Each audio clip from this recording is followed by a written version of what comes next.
Mr. Carter, everyone's ready. Let's make history. Unknown number? Richard Carter speaking. Mr. Carter, your daughter has been in a terrible accident. I don't have a daughter. Sir, she gave us only one name. Whose? She said. Please call my father. Richard Carter. What?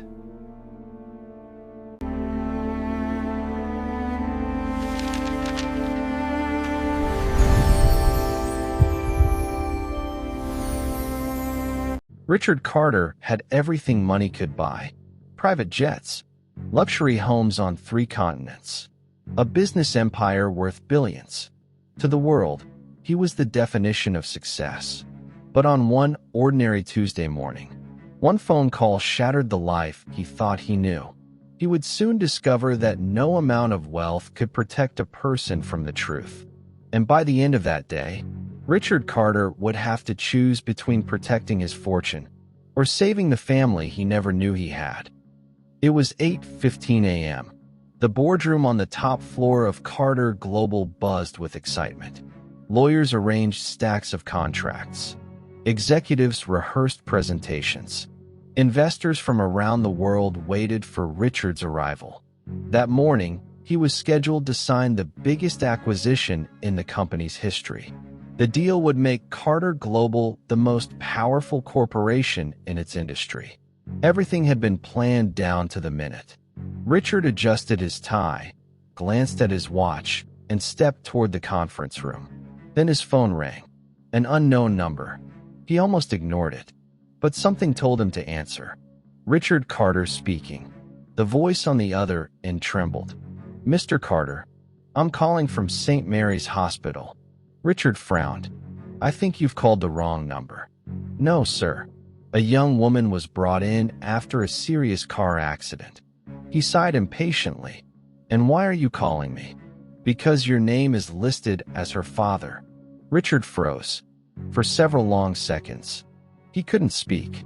Finally, he whispered, "There must be some mistake." The nurse hesitated. "Sir, her name is Lily Brooks." Richard searched his memory. The name meant nothing. "I don't know anyone by that name." The nurse answered softly. She was conscious for only a few moments. The only words she managed to say were, "Please call my father, Richard Carter." The line went silent. Richard's heartbeat thundered inside his chest. He had never had children, or at least, that's what he believed. Ignoring the billion-dollar meeting, Richard rushed to the hospital. The executives stared in disbelief as their CEO walked away without a single explanation. When he arrived, doctors were fighting to stabilize the young woman.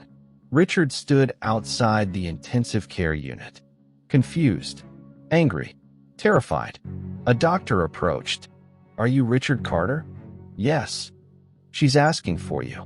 "I've never met her." The doctor simply nodded. "Perhaps she knows something you don't." Richard slowly entered the room. Machines beeped softly. A young woman lay unconscious beneath white blankets. Bruises covered her face. An oxygen mask hid most of her features.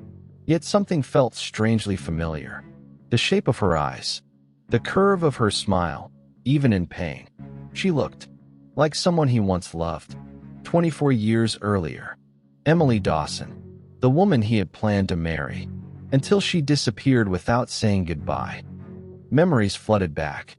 Richard and Emily had fallen deeply in love during college. They dreamed of building a future together. Then one afternoon, Emily vanished. Her apartment was empty. Her phone disconnected. Her family claimed they didn't know where she had gone. Richard searched for months. Eventually, he convinced himself she had simply stopped loving him. Heartbroken, he buried himself in work. He built an empire, but he never married. No woman ever replaced Emily. Now, looking at the young woman in the hospital bed, old wounds reopened. Hours later, A social worker entered the room carrying a worn leather handbag. This belonged to Lily. Inside were ordinary belongings: a wallet, house keys, a notebook, and one faded photograph. Richard's hands shook. It was a picture of Emily, holding a newborn baby. On the back, 5 handwritten words: "For Richard, if we ever meet." His knees nearly gave out. Before he could process the discovery, an elderly woman appeared outside the room. Her silver hair framed a face filled with years of regret. She stared at Richard, then quietly said, "I've been waiting 24 years to meet you." Richard recognized her immediately. Emily's mother, Margaret Dawson. She was crying before she even reached him. "I'm sorry." Richard's voice hardened. "Where is Emily?" Margaret lowered her eyes. "She died 6 years ago." The words hit him harder than any business failure ever had. He couldn't breathe. Margaret continued, "Emily never stopped loving you." Richard looked at her in disbelief. "Then why did she leave?" Margaret broke down. "Because I made her." 24 years earlier, Emily had discovered she was pregnant. Before she could tell Richard, doctors diagnosed her with a dangerous heart condition. Pregnancy placed her life at enormous risk. Margaret feared Richard would give up everything to care for her daughter. So she lied. She told Emily that Richard had accepted a lucrative overseas opportunity and no longer wanted the relationship. Then she told Richard Emily had left willingly. She separated 2 people who desperately loved each other. Emily raised Lily alone. She refused to contact Richard because she believed he had abandoned them. Margaret carried the guilt every single day. Until now. Richard sat in silence. The life he believed he'd lived had been built on a lie. He had spent decades chasing wealth, while his daughter grew up without a father.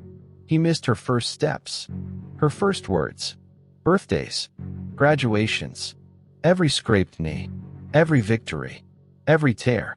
No business achievement suddenly seemed important anymore. Late that night, Lily slowly opened her eyes. She looked toward Richard. Weakly, she smiled. "So, you really came." Richard couldn't stop crying. "I'm so sorry." She gently squeezed his hand. "You don't have to apologize. My mom told me." "You never knew." Richard nodded through tears. "I would have searched forever if I'd known." Lily smiled faintly. "I know. My mom always believed you'd come if you knew the truth." Over the following weeks, Lily recovered. Father and daughter spent hours talking. She shared childhood photographs, school awards, birthday videos, stories about the mother they both loved. Richard listened to every word, trying to recover 24 years in a few short weeks. He knew he could never regain the lost time, but he refused to lose another day. Months later, Richard made an announcement that shocked the business world. He stepped down as CEO. Executives thought he was ill. Investors feared financial collapse. Instead, Richard explained something very simple. "For years, I believed success was measured by the size of my company. I was wrong. Success is measured by the people waiting for you when you come home." He created the Emily Dawson Foundation. Its mission was to help single parents, provide emergency medical care, and reunite separated families. Every scholarship carried Emily's name. Every hospital grant honored Lily's survival. Richard dedicated the remainder of his fortune to ensuring fewer families were torn apart by fear, pride, or lies. One evening, Richard and Lily visited Emily's grave. They placed fresh white roses beside the headstone. Richard whispered, "I finally found our daughter." The wind gently rustled through the trees. Lily smiled through tears. "I think Mom already knows." For the first time in decades, Richard felt something money had never been able to buy: peace.